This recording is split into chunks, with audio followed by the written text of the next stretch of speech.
and thank you for joining us for Channel 1 Weekend with me, Richard Munga, as we get to bring you the latest in the world of, news, everything happening, be it sports. We had a main event today whereby the Nyayo National Stadium was reopened after 3 years, and that story is among our top stories tonight. So we're going to be having a lot in store for you, and our sign language interpreter tonight is Byron Abuli. But before we get straight to the top story, let's have a look at what to expect in today's bulletin. Grading of Nyayo National Stadium is not an isolated case. Our endeavor is to ensure that our sporting facilities can compare favorably with the top addresses around the world. Back on track, President Uhuru Kenyatta officiates the reopening of the newly refurbished Nyayo National Stadium.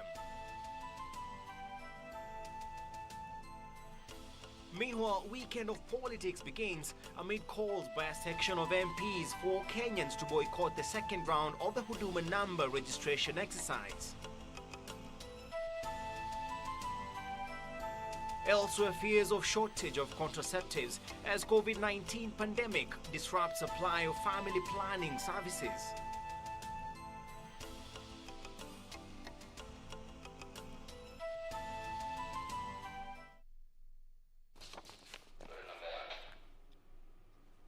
Once again, thank you for joining us for Channel 1 Weekend.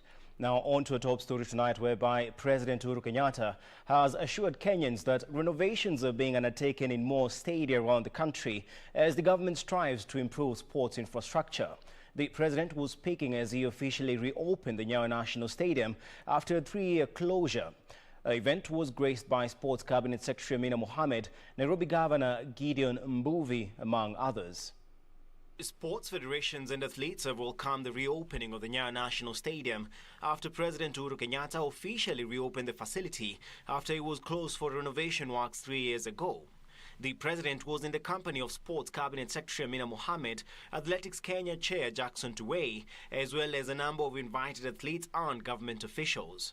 Grateful, Your Excellency, for your leadership in providing the funds that we required, the resources that we require to develop other sports facilities across our beloved country. We are working around the clock to complete all of them as you yourself directed. The president, commending the good work done by contractors, urged the Sports Ministry to fast-track renovation works in stadia all over the country. We are currently on the verge of completing the construction of the Jamhuri Sports, Leisure and Entertainment Park here in Nairobi. In addition to the upgrading of sporting facilities in Eldoret, Marsabit, Meru, Chuka, Kisumu, Nyeri, Makueni, Wanguru in Kirinyaga, and Kirigiti in Kiambu.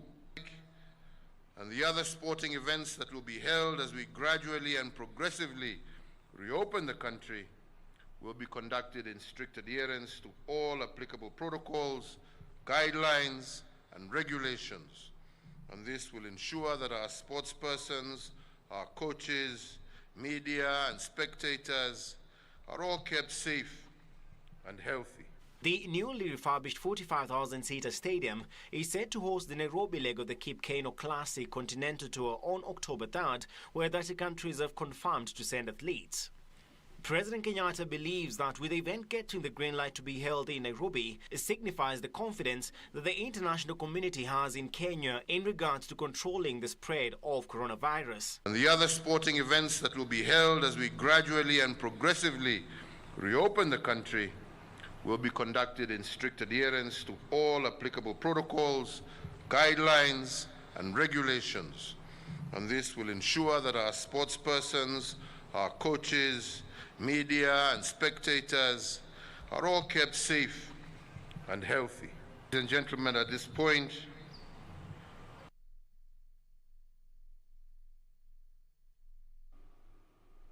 Now, the weekend kicked off with politicians traversing the country amid renewed calls for the speedy release of the Building Bridges Initiative report.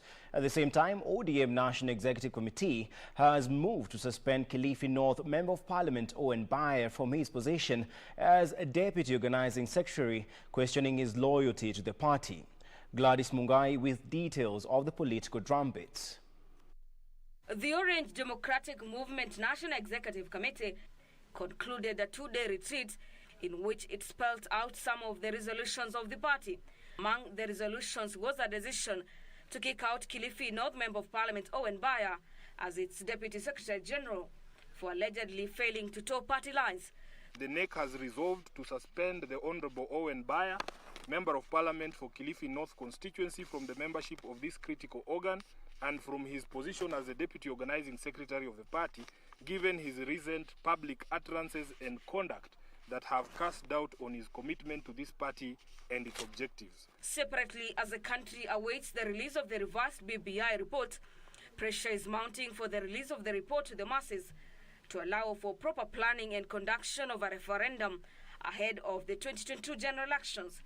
5 MPs supporting the handshake cautioned against scuttling the truth between the opposition and the ruling outfit. President atoe hiyo report na Prime Minister watuletee, tuangalie, tuisome na tuende kwa referendum mara moja, tumalizane na hiyo kitu. Wakati huu kina Junet waone wanaharakisha kwa ajili imechelewa sana, kwa ajili ile roho ya BBI ni kushikanisha Wakenya wakuwe kitu kimoja. Na kuna kitu kizuri kama hiyo. Najua Wakenya wakishikana kitu kimoja wanakuwa na nguvu sana. Wale wameenda wangetaka ile tunafanya sasa tufanye haraka sana ndio Kenya iende ikiwa kitu kimoja. Rais akisema ni handshake anapinga. Sasa tunaongea kuhusu referendum anapinga. Tunaongea kuhusu BBI anapinga. Hii ni mtu siku moja hata atajipinga. Ambia we ni nani? Anakataa. So let us move forward as Kenyans. In the years and the months gone by, you would not see such meetings.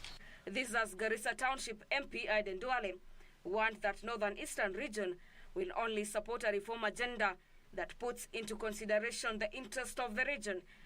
Interest yetu iko wapi? Tutaangalia kama hiyo mabadiliko inahitalifiana na kitu dini yetu inasema. And Kakamega Senator Cleophas Malala has dismissed claims of bad blood between him and ODM leader Raila Odinga. Malala says he has opted to work closely with ANC Musalia Mudavadi to push for Luhya unity. Juzi muliona katika magazeti mambo mengi kifanyika, na muliona nilirudi nikasema kwamba ninaenda kufanya kazi na yule kiongozi wa Waluhya anaitwa Musalia Mudavadi.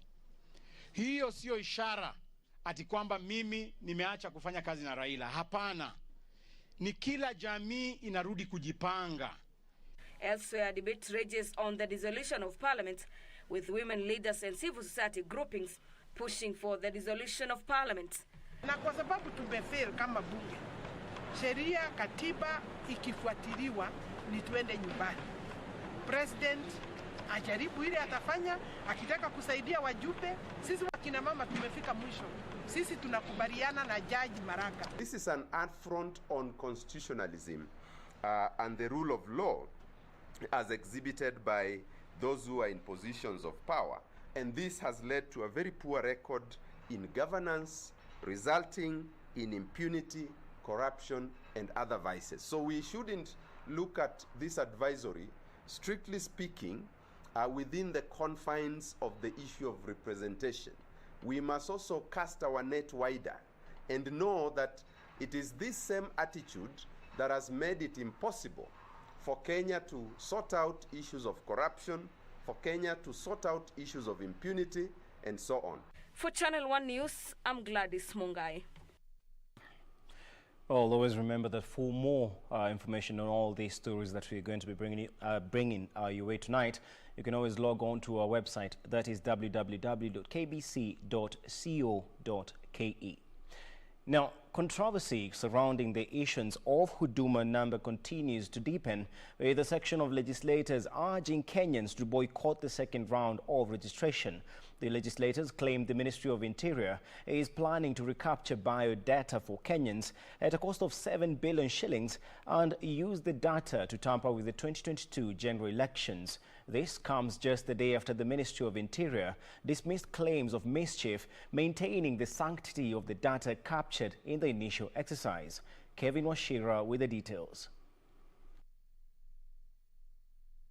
In May 2019, 37 million Kenyans turned up to register for the National Integrated Identity Management System, commonly known as Huduma number, as part of plans by government to ease access to government services. The start of the exercise sparked queries over the safety of the data. 1 year later, the question of the safety of the data collected remains a thorn in the flesh for government. A section of MPs opposed to the registration exercise claim the government is plotting a second phase of registration of Huduma number that will cost the taxpayer a whopping 7 billion shillings. They claim the exercise is to be coordinated by a company that has been single-sourced contrary to the procurement laws. What is so urgent about this Huduma number? Because this agency is pointing to some curious interests.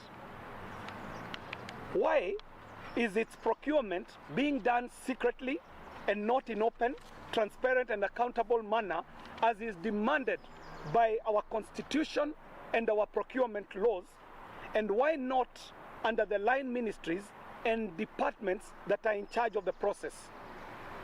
A data subject, Mkenya ambaye ndiye data subject, ako na haki ya kujulishwa ile data imechukuliwa kwake inatumiwa kwa njia gani na inatumiwa na nani. Wakenya bado hajajulishwa. The claims coming barely 24 hours after the Interior Ministry issued an update on the progress of implementation, dismissing claims that data will be used to tamper with 2022 general elections. In the statement by the ministry, they pointed out no single component of the implementation was being handled by foreigners. 90% of the data sets collected from Kenyans has been cleaned up and matched with mass production of Huduma cards expected to be issued by the end of this year. Claims that the legislators have dismissed asking Kenyans to reject a second round of registration. Kenyans want to know who paid for Lufthansa flight costs and consequent VVIP protection, and why did the two mercenaries get a dramatic transfer to a 5-star hotel upon arrival. To demonstrate the seriousness of the project, the roads were cleared for the economic saboteurs and bandits who have been flown in to complete the fraud, and elite bodyguards have been allocated to guard them for their 5-day stay in this country. Ile wanaita Huduma Kenya lakini ni hujuma. Ukiangalia the chronology, uangalie kila kitu. Hiyo maneno imekuwa na cloud kubwa sana. Ya kwanza, ile data ya kwanza hatujui kwenye ilienda. Ya pili, wameweta wazungu wa kukarabati hiyo data, na wakishamaliza kukarabati hiyo data pia wako na one other goal ya kuiba pesa ya umma. This is the time to institute civil disobedience against Huduma number. Because it is your right, it is your data, it is your personal data. And it is in the law. Walikuja kwangu, walikagua na kuhesabu mpaka nguruwe na kuku zangu. Sasa wale wenye mabenki wanafanya nini na nguruwe na kuku zangu? Hiyo data ndio unasikia Paso Center wanatumia sasa kuiunganisha kuibia Wakenya hujuma nyingine venye watawaibia hii mambo ya referendum ambayo tunashinikizwa. The Ministry of Interior also says it has formulated the Data Protection Regulations 2020 and the Registration of Persons Regulations 2020 as directed by the court. Kevin Washira, Channel 1 News. Meanwhile, the country is staring at a possible shortage of contraceptives following disruptions in the supply chain occasioned by the COVID-19 pandemic. Health Chief Administrative Secretary Dr. Mercy Munga, leading the country in marking World Contraceptive Day, warned the pandemic is threatening to reverse the gains made in access to family planning services as well as information. Safina Cheng Ouma with details of the latest threat amid rising calls for youth-friendly reproductive healthcare services.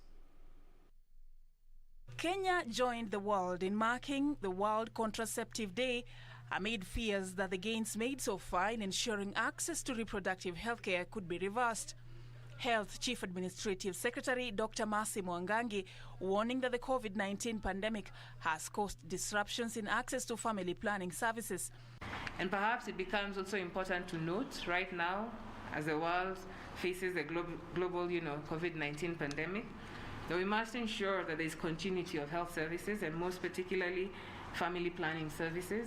Being in Kenya, I saw a lot of advantages of technologies in Kenya, which then now can help us to improve supply chain management and be confident on our data. It is emerging that women are shying away from seeking reproductive health services for fear of contracting COVID-19 within the hospital facility. Supply chain disruptions are also limiting the availability of contraceptives, presenting a challenge of an increase in unplanned pregnancies. For the last 7 months, Kenya has recorded a surge in the numbers of unintended pregnancies linked to the COVID-19 pandemic, with teenage girls being worst hit. At the same time, Mwangangi hailed the progress made so far in enhancing access to family planning services and information, citing that the number of births per mother had dipped to 3.4 from 4.8 13 years ago. We too take note that there is increased success, there is increased use of quality safe methods of fertility management, and with this we have reported gains. We can see that in Kenya, the total number of births per woman in Kenya has declined from a high of 4.8 births at the start of this campaign in 2007 to the current regional lowest low of 3.4 births per woman. Stakeholders called for a multi-sectorial approach to ensure that every woman, regardless of her financial status, accesses this essential service. Applying a multi-sectoral approach to family planning, given its known impact in our nation's economic growth, and I'm glad to know that we are here to actually just say that. Number two, special focus on education, because it has been demonstrated that indeed education itself gives women to make choices and decide for themselves. And just to add on that is actually to acknowledge the theme for the World Contraception Day today.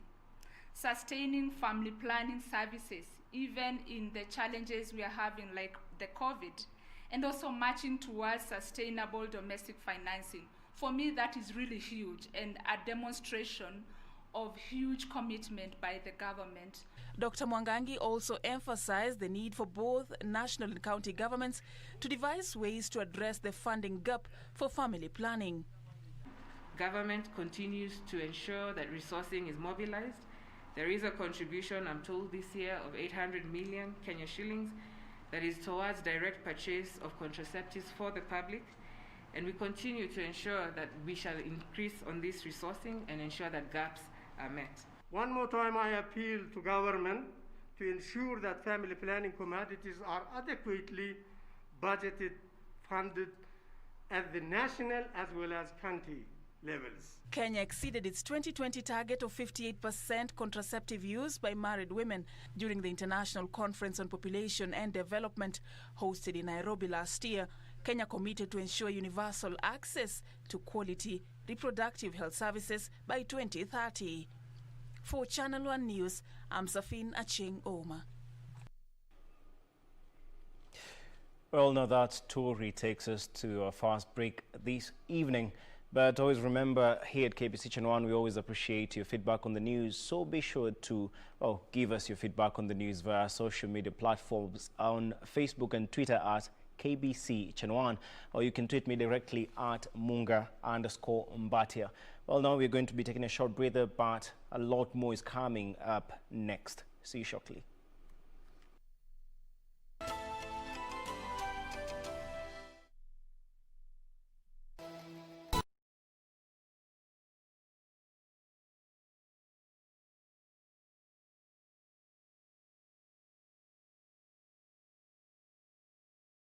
Picking up your best, eating together, and sharing more.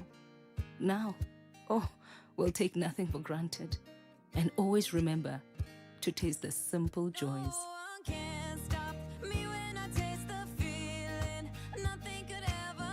Coca-Cola. Taste the simple joys. This weekend on KBC Channel 1. Wiki hii kwenye Mkulima tutaangua vifaranga tukitumia incubator. Kisha tukuze tomato. Kazi ya kuku nimeianza huo mwaka wa 2015. Na kile kilinifanya nianze kazi ya kuku kwa sababu niliona kama hiyo ndio biashara unaweza fanya kuanzia na pesa yoyote yenye uko nayo. Basi ungana nasi Jumapili saa 9:30 kamili tukupe mseto kamili wa kilimo. This weekend on KBC Channel 1. Anaambie vipi uliko kutuma unaonana naye deputy governor? Ndio, deputy governor mimi nilimuona. Wataka kulipwa pesa ngapi? Boss, kulingana na vile niko na shida, kwa naomba pesa yote utakayoiona itanifaa unilipe hiyo. Nakuona. Jamani, hiyo sauti sinanifanya najisikia niko mbingu ya 7.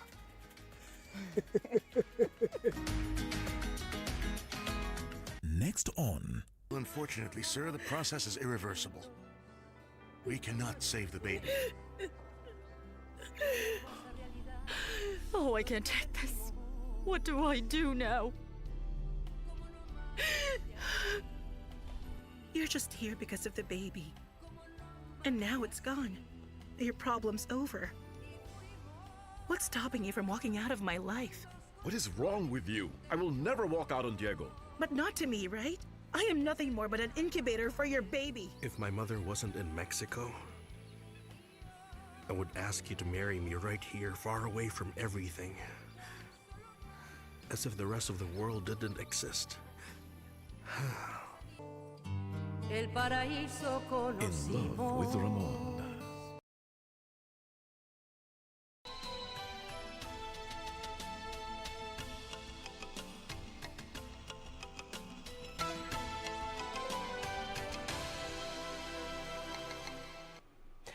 Welcome back to Channel 1 Weekend. Now, moving on, the death toll from the COVID-19 pandemic continues to climb after 7 people succumbed to the disease in the latest figures by the Ministry of Health. The latest data also shows the country's caseload stands at 37,871 after 164 more people tested positive for the virus following tests from 3,872 samples. Emily K. Bade with the latest data. As the country awaits the 12th address by President Uhuru Kenyatta on the COVID-19 pandemic, the latest data from the Ministry of Health points at a continued death rate despite a decrease in the positivity rate. A day after 13 people succumbed to the virus, the Ministry of Health is reporting another 7 people have succumbed to the virus, bringing the country's total number of deaths from the virus to 689. 164 coronavirus infections were reported in the country in the last 24 hours from 3,872 samples tested, bringing the total number of cases since March 13th to 37,871. Kenya's cumulative tests now stand at 536,601. From the latest cases, 24 of those infected are foreigners, while 140 are Kenyans. Out of the new cases, 115 are male and 49 female, with the youngest being a 6-month-old infant, while the oldest is 81 years. Over the last 24 hours, Nairobi and Busia recorded the highest number of infections at 41 and 22 respectively. Kisumu is third with 17 cases, Turkana recorded 14, Embu 12, Mombasa 11, Nakuru 10, West Pokot 6, Trans Nzoia 5, Narok, Machakos and Uasin Gishu recorded 4 cases each, Kilifi 3, Bungoma, Kiambu and Marsabit with 2 cases, while Kakamega, Kericho, Nandi, Siaya, Taita Taveta have 1 case each. At the same time, 77 people have recovered from the deadly disease, 37 from the home-based care program, and 40 discharged from various hospitals. The total of those who have recovered has now increased to 24,581. For Channel 1 News, I'm Emily K. Bade. Also, controversy continues to dog the planned construction of houses in Mombasa's Buxton estate, with the Tenants Welfare Association demanding a meeting with the county government over the project. The residents say the 6 billion shilling housing project has been politicized and there are plans to force them out of their houses, with some alleging to have received death threats. Anboro with details of the renewed showdown. The project, which is scheduled to commence in 2021, has had its fair share of controversy. And in a renewed tussle, the Tenants Welfare Association, through its chair Chaimbaru, said the project has been politicized. Wacha niseme baba, njoo kwa wakaaji wa Bastani, uje uwasikize. Hilo ndio ombi langu kwa huyo baba. Yeye mwenyewe amekuwa akituambia tusiliwekee siasa jambo hili. Yeye ndio kipaumbele ameliwekea siasa jambo hili. Sasa tutaenda naye vile vile kisiasa na hatimaye tutakutana kule mahakamani. Maana karibuni filimbi itapigwa kule mahakamani. Na tunajua tuko na marifari ambao wanajua haki na sauti ya wakaaji wa Pakistan itazungumziwa kule. A section of residents are convinced that the project is a plan to forcefully evict them from their houses. Housing Finance mimi nilipomkabidhi akasema watu wazee kama sisi over 60 hatuwezi kupata mortgage. Sasa tuseme mimi nimekaa pale for 34 years. Mimi now ni over 60. Sasa mimi wanataka niende wapi? Prices hapa zilikuwa za kwa kote 14,000, 20,000, 30,000 huko per month. Mtu hapa analipa 2,800 ataanzaje kwanza lipa 14,000. People are having Tala, people are having branch, people are having Mshwari. Wengine tuwadai hata kutoka nje ni shida. Sasa mtu wa Pakistan ataweza vipi kwenda kuchukua kuchukua mortgage? Ameka pale kiegezo kwamba unapewa 240, 60,000 itakuwa kwa kama deposit. Ukikuja unakujaingia deposit yako itakuwa iko pale. Ile ni chambo kwamba sawa mtakuja maybe tajarudi pale, lakini 1, 2, 3 months umeshindwa kulipa, nini happens? Ile nini yako imeisha, unafurushwa, si ndio? Fair and square. Mbaro says some of the residents have received threats to agree to the project. Watu wengine wanalazimishwa kusaini kwa sababu of intimidation ambayo imekuwa mahali pale. Hata sasa wakaaji wa Pakistan wamepewa vitisho. Kuna wale ambao wanafanya kazi na county government. Wanaambiwa if you don't sign this, then you lose your job. The residents are now demanding Mombasa County Governor Hassan Joho and the investors' representative Suleiman Shahbal visit the region for reconciliatory talks. We are ready for any dialogue, lakini lazima tusikizwe. Na kama hakuna kusikizana, acha Mwenyezi Mungu ndio atakayetuamulia this time. Former Mombasa Senator Hassan Sarai is also warning residents are being duped to agree to the project that will not benefit them once completed. Hii mortgage ya Buxton ama housing project ya Buxton, katika housing huwa tuna target wale watu wenye mapato ya chini, watu living with disability and the people who are most vulnerable in our midst. Ushaona? Kwa hivyo kwa ile structure ya financing ya Shahbal imetoa wote wale ambao walikuwa hawahudumikiwe na masala ya affordable housing. Kwa hivyo this is not affordable housing. Hii ni property development conventional. If you proceed with it, it will be an illegality. For Channel 1 News Hour Weekend from Mombasa County, I am Anburu. Now from Mombasa, of course, we'll be heading to Isiolo for security watch, whereby attention is high at Rapso village of Isiolo South Sub-County, Isiolo County, following the killing of 2 people on Friday by attackers believed to be from the neighboring Garissa County. The residents are blaming the government for leaving them vulnerable and defenseless, threatening to take matters into their own hands if nothing is done to address their plight.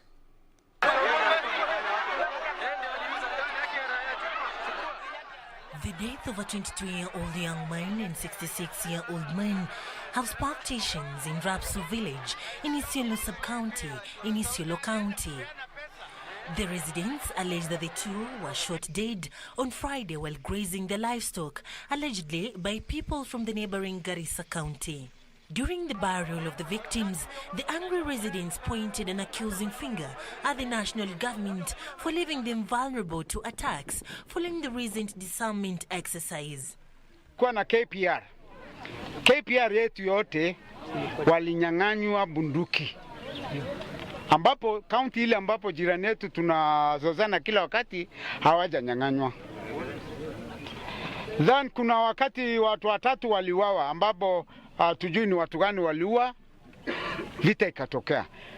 Escort ambapo ni kwetu, ni location yetu, iko na chief, assistant chief na kuna shule. Oblia abudwa walitupiga na wakatutoa. Hii sio mara ya kwanza.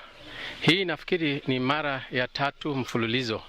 Mwezi wa 8 tarehe kama 4-5 hivi, kuna mzee ambaye ni wa umri wa makamu pia aliuawa katika hali kama hiyo tu akiwa anachunga mifugo yao.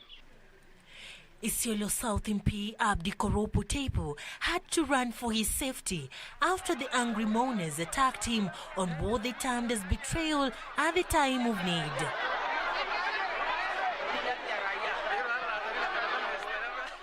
They now want quick government interventions before the situation becomes worse.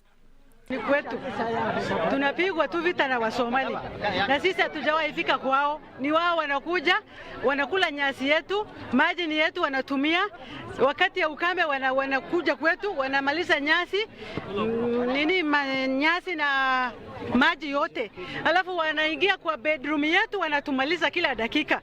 Meanwhile, 10 Ethiopian and Eritrean nationals have been arrested along Maral Opiroi Road in Samburu County for being in the country illegally.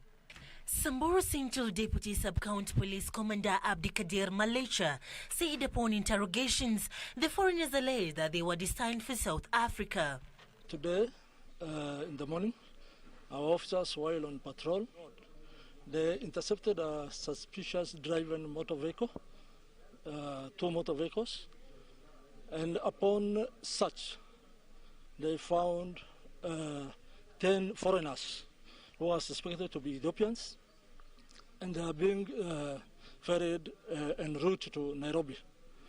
The 2 Kenyan drivers who are ferrying the suspects have also been arrested and are currently detained at Maral Police Station together with the islands. They will be arraigned in court on Monday. For Channel 1 News, I'm Serafina Robbie. Moving on to environmental matters, whereby the Kenya Forest Service is working with communities living adjacent to forests in supplementing efforts of the government towards sustainable forest conservation. KFS Nairobi Head of Conservancy Francis Kariuki called on residents neighboring Ngong Road Forest and Ngong Hills Forest to support the ongoing efforts by the government in order to reclaim grabbed Ngong Forest land.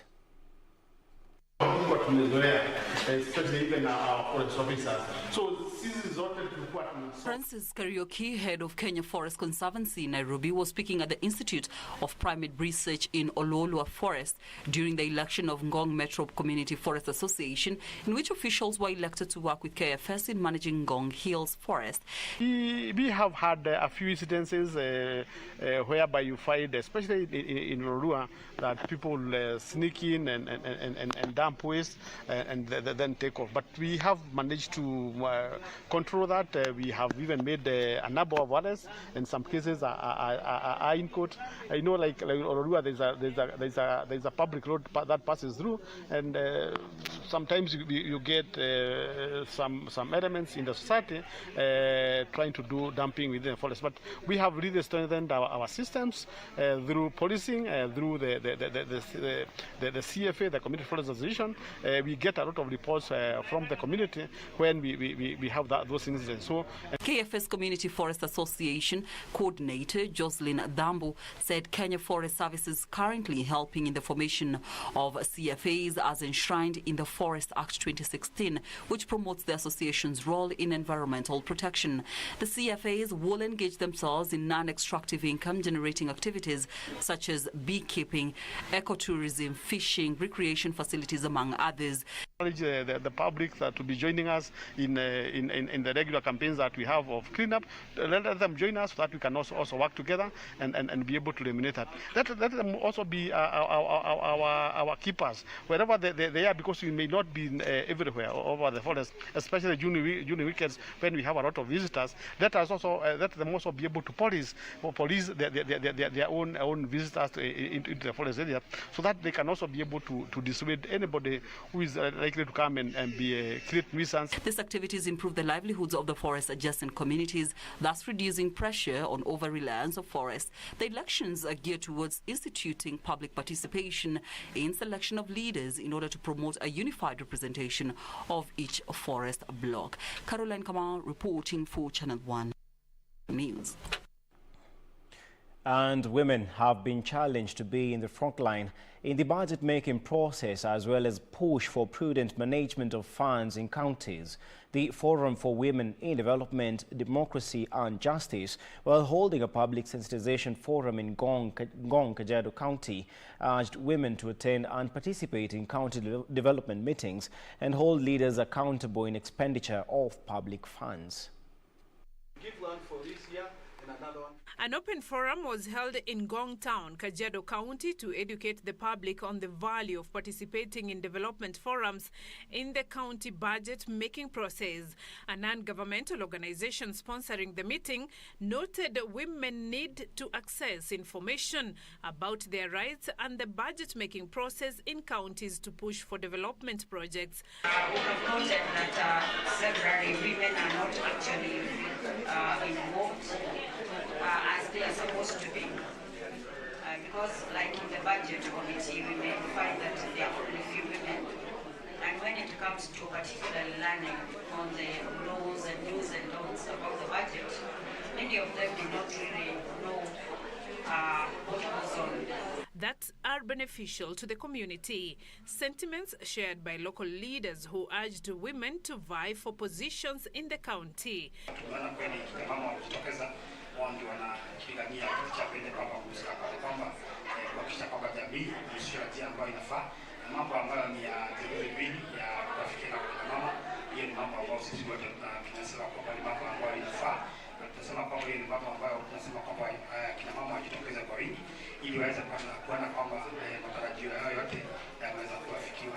The Public Participation Forum was organized by Uraia Trust to empower women to actively participate in the budget-making processes to ensure resources are prudently used. So we champion issues to ensure that women are at the forefront and their voices are heard at all decision-making tables, that women can voice them, and also that women can assert their independence and authority over the decisions that affect them. Earlier this week, Chief Justice David Maraga issued an advisory to the head of state to dissolve both parliaments for failing to enact the 2/3 gender law in elective politics. Beatrice Gatonyengetich, Channel 1 News. Now on to quite something interesting. Francis Kamanga, a Form 4 student at Ngenia High School in Limuru, has devised a way to enhance security at his home following a break-in. Using technology, he has created a system that activates an alarm and sends pictures of anyone who approaches the doors. This, he says, is a way to deter criminals from invading his home in the future. Caroline Kamau with details of how necessity triggered his creative juices.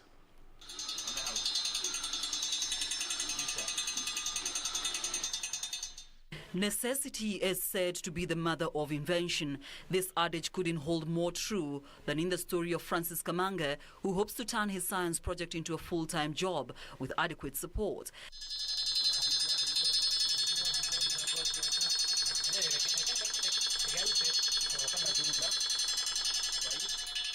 mtu akifungua mlango inaanza kupiga makelele na pia inapiga simu, inapigia mwenye nyumba simu na pia inapiga mtu picture, so inanitumia hapo kwa simu. Kamanga, who hails from Limuru, Kiambu County, has invented a system that has boosted security at his mother's house.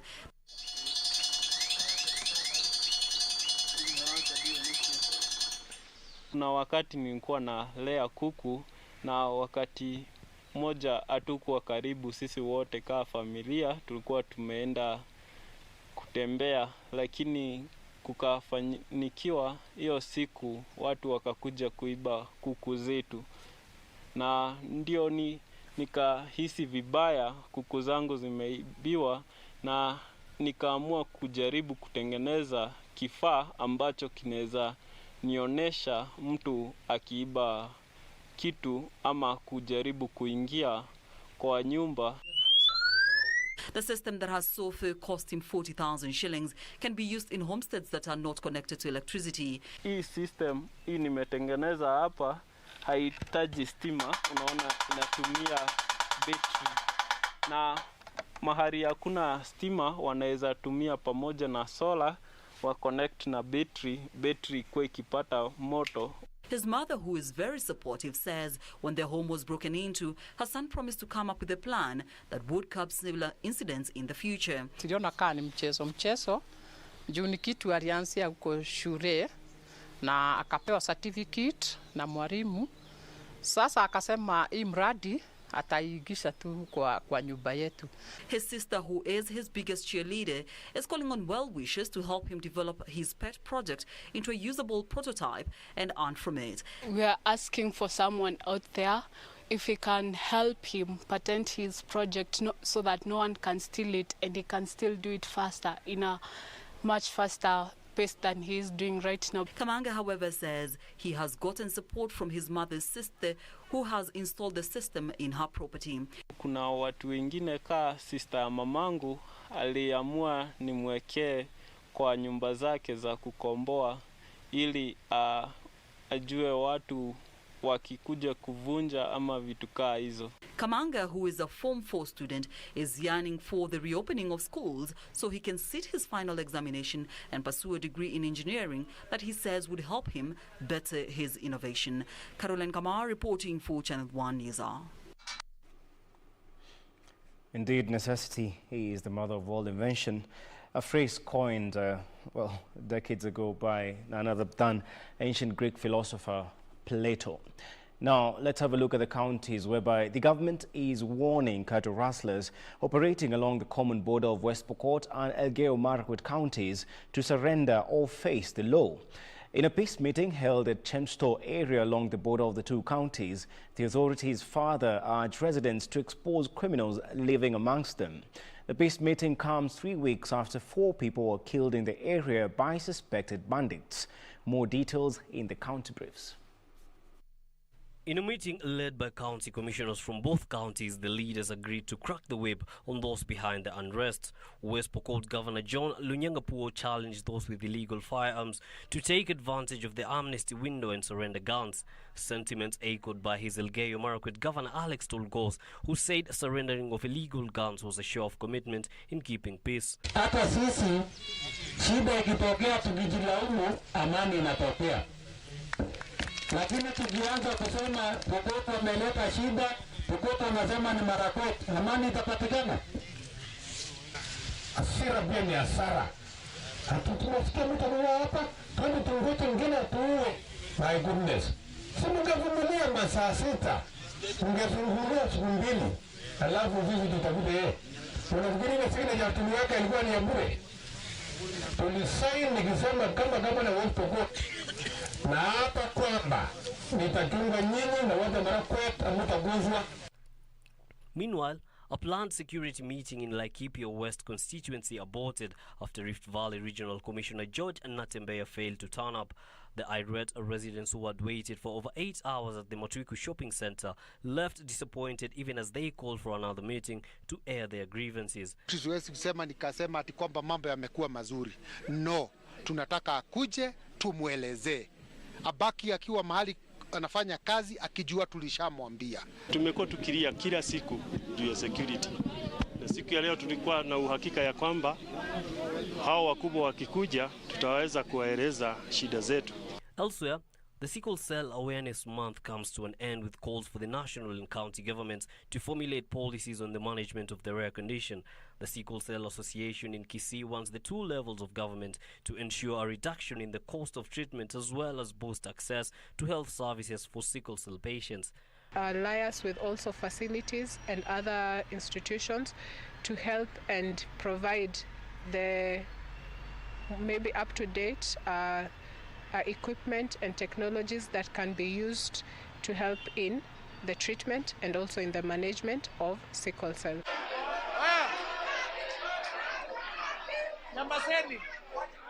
And there was drama in Embo's farmers tried to stop a KTDA board member and tea directors from speaking during a public participation forum by the National Assembly Committee on Delegated Legislation.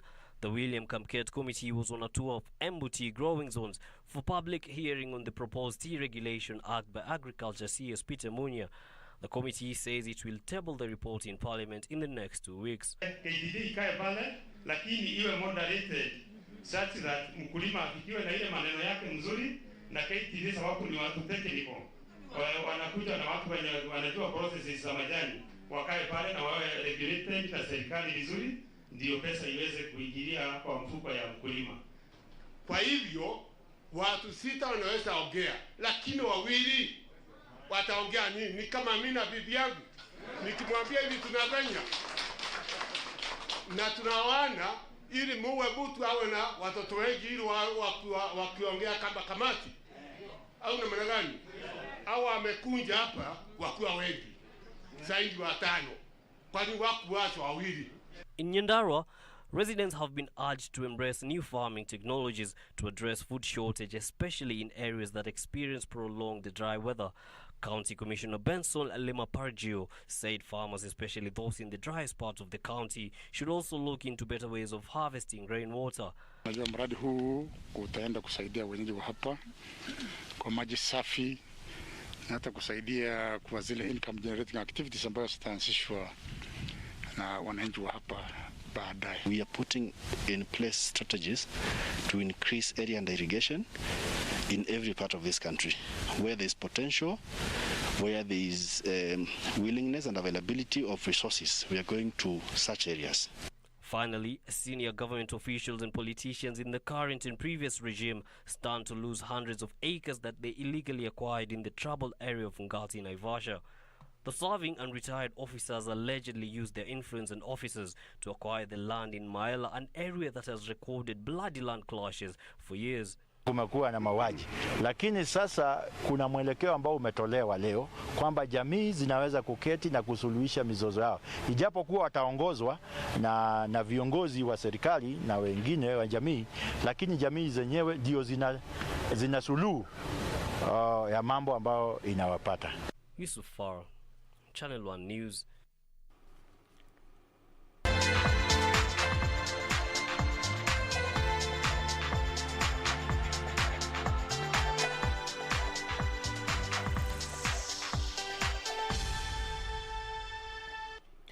Now, let's have a look at the latest in sports. And Football Kenya Federation Chairman Nick Mwendwa has confirmed that the 2020-2021 Kenya Premier League season shall be fully managed by the Federation. Speaking 2 days after the contract between FKF and Kenya Premier League Limited came to an end, Mwendwa assured football fans that the Federation is out to ensure that the management of Kenyan football is streamlined in a bid to attract more sponsors and partners. The constant wrangles pitting Football Kenya Federation and Kenya Premier League Limited are said to be a thing of the past, with the Federation set to run the league moving forward, starting with the 2020-2021 KPL season. FKF Chair Nick Mwendwa today confirmed that the Federation has already embarked on plans to ensure a successful season after KPL Limited's contract came to an end late this week. It's finished. The clubs are on. We have record sponsorship. We're going to have more. We're going to be back on TV before the first game is up. We're moved and we're moving in a record way. They've never done the little we have done. So that story of KPL is finished. Munga, while gracing the reopening of the Nyayo National Stadium, also expressed confidence in reopening of the facility, which in previous years was popular for hosting KPL as well as international matches. As you know, a lot of our teams were playing here at home. FC Gor, FC specifically were playing here. I think Sofapaka also, about 4 teams play here at home. So it's a big thing for it to open. So we're looking forward now to football returning here. The national team actually wants to play here. We want to play here against Zambia and Sudan on 10th and 13th of October. So we've asked for permission to be allowed to play. We are asking for permission now that the president has given directive to the ministry to fast track us coming back to play.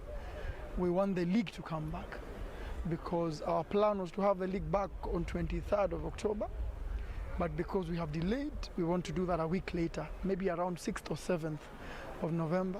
So we have prayed to the ministry to allow us to do that because the reopening of Nyayo National Stadium adds more options for the federation, which has had to depend on Kenyatta Stadium in Machakos, Baraki Stadium in Mombasa, Bukungu Stadium and Mumia Sports Complex in Kakamega County, as well as the Moi Stadium in Kisumu. But importantly, we want to play Kenya versus Zambia on this stadium on 10th of October.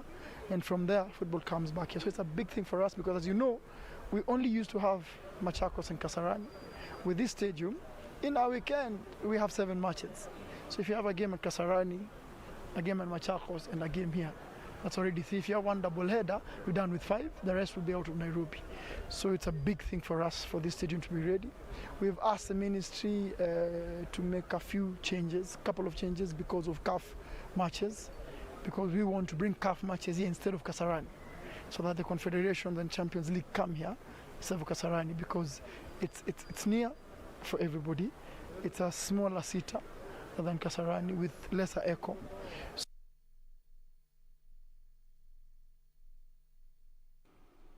Meanwhile, President Uhuru Kenyatta has urged Kenyan athletes to promote clean and fair sports. Uhuru called on the Sports Ministry to intensify anti-doping awareness among athletes. This coming days after the Athletics Integrity Unit, AIU, slapped Patrick Siele with a 3.5-year ban after he tried to evade testers by huddling over a fence. Lack of anti-doping education has on a number of occasions been highlighted among the reasons that athletes engage in doping, despite the government's strict position on the same. Perhaps this is expected to change soon after President Uhuru Kenyatta directed the Ministry of Sports, led by Cabinet Secretary Amina Mohamed, to enhance anti-doping awareness and education among athletes. The president said the ministry should also work on resuming preparations for the Olympic Games set for Tokyo, Japan next year, after they were postponed from July this year due to the COVID-19 pandemic. I'd like to remind all our athletes that Kenya's reputation as a sporting powerhouse has been built on a foundation of competing clean and winning fairly. We have all noted with concern the reports of a few isolated cases of use of illicit performance-enhancing substances and practices by some of our athletes. While these cases are a tiny percentage of the whole, they are nevertheless very troubling. Earlier this week, long-distance runner Patrick Siele joined the long list of Kenyan athletes to be banned by anti-doping chiefs after he was caught fleeing testers in Kapsabet on 18th December last year. The Independent Athletics Integrity Unit, AIU, reduced his sanction by 6 months after a prompt confession and after taking into account his inexperience. AIU's statement said the test in question was his first out of competition and his lack of anti-doping education may have contributed to an error of judgment. The 24-year-old, who held a personal best of 2 hours, 10 minutes and 42 seconds in the marathon, will now join a long list of Kenyan athletes who have already been suspended or banned since the start of the year. World 5,000 meters champion Helen Obiri braved off stiff opposition to win the hotly contested 3,000 meters race as Kenyans swept the podium in Doha, which concluded the series of the 2020 Diamond League. Meanwhile, Olympic 1,500 meters champion Faith Chepngetich ended the season in an incredible fashion, winning the women's 800 meters. Helen Obiri, Beatrice Chepkoech, Agnes Tirop and Margaret Chelimo led the pack with 2 laps to go. Struggle a little bit now, and it's going to be Helen Obiri. I can't see anybody catching at this point. They're all working hard here down the home straight, but Obiri's got enough, and she's just starting to tie up a little bit. Obiri sprinted home, clocking 8 minutes, 22.4 seconds, a world-leading time in a race that saw 7 women dip under 8 minutes and 27 seconds, the first time in history. 2015 World Cross Country champion Agnes Tirop came in second, ahead of World 3,000 meter steeplechase champion Beatrice Chepkoech, who settled for that position. Olympic 1,500 meters champion Faith Chepngetich ended the 2020 Diamond League season in an incredible fashion, winning the women's 800 meters. But Diego, let's keep an eye on the clock here. Well, 1:57.69. It's the fastest time in the world this year. Spain's Esther Guerrero and Adel Tracy came in second and third respectively. In the men's 800 meters, Ferguson Rotich emerged victorious in a season's best time of 1 minute 44.17 seconds to upset World 1,500 meters champion Timothy Cheruiyot, who did not make it to the podium. It's just got enough in the back there. Rotich comes through 1:44.17. Elliot Giles. Elliot Gills and Wycliffe Kinyamal completed the podium dash. Karanja David for Channel 1 Sports. Now, as we wind up in the English Premier League, Chelsea fans can finally relax after Chelsea, through Mason Mount, Hudson-Odoi and Tammy Abraham, of course, staged quite an impressive comeback to salvage a point against West Brom. That is after going down 3-0 after 28 matches of the restart of the match. Well, details of that and more will be coming to you in Channel 1's subsequent bulletins. But for now, that's it from me and our sign language interpreter, Byron Abuli. And hopefully for more details of all the stories and more, log on to our website. That is www.kbc.co.ke. Well, at the moment, we're going to be leaving you with another brief story whereby newly elected FKF county branch officials Hamisi Mwakoja of Kwale and Alan Muhand of Kakamega have called on the government to fast-track a return to football. Football still stands suspended since March 2020, when the first case of COVID-19 was reported in the country. The new county bosses noted that the suspension on sporting activities has not only affected those who depended on it economically, but also poses a risk to the youth who may have to resort to engaging in vices.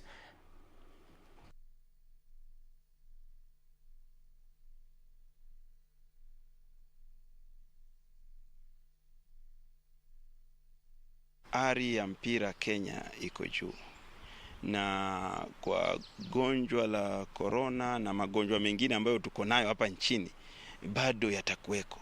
Kwa hiyo ni lazima tujue kwamba kuna kipindi inapaswa bado tuendelee kucheza mpira. Mpira ni tegemeo la afya kwa vijana. Mpira ni tegemeo la leisure kwa mashabiki. Mpira ni tegemeo la kukuza vipaji na kutengeneza ajira kwa watu fulani. As we know, corona, we've learned to live with it, and we are going to control it. Give us a go ahead. We go back to our fields. We want to nurture our talents and give our young people opportunities through football.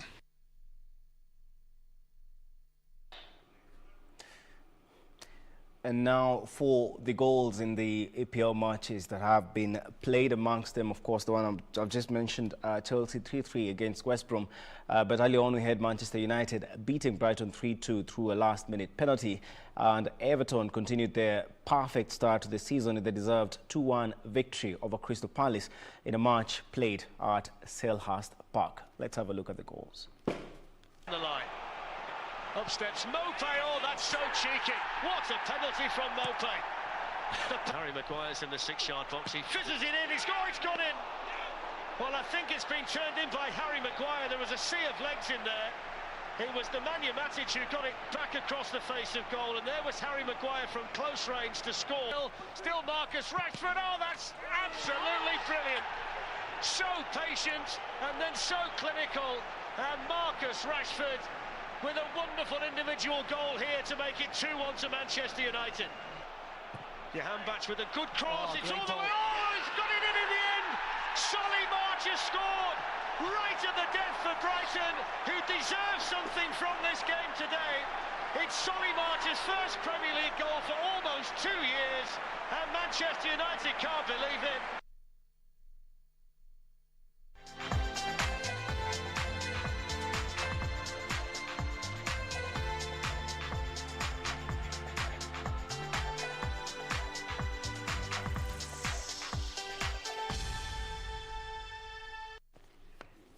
That indeed for the last time caps it for sports and Channel 1 weekend as a whole. But do remember to stay tuned into subsequent bulletins for more news. Do enjoy the rest of your viewing. I'm Richard Munga. Have a good night.